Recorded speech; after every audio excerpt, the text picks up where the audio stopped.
How to sign out Microsoft account in Windows 11.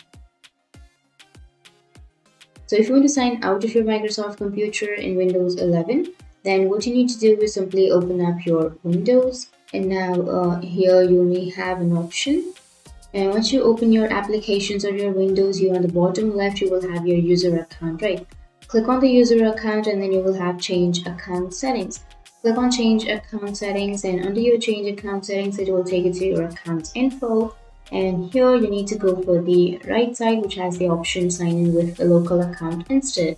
So you need to choose that and then you need to click on next. It is asking, are you sure you want to switch to a local account? So if you're sure, then simply go for next, which is on the bottom right. Enter your PIN of your laptop or your PC, and it will take you to this kind of page where you need to enter your username on the first blank.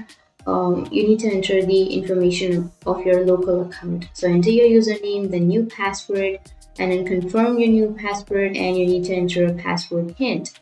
Once you enter the information, click on next and your local account will be added. And once you add your local account, you will be signed out of your Microsoft account in your Windows 11.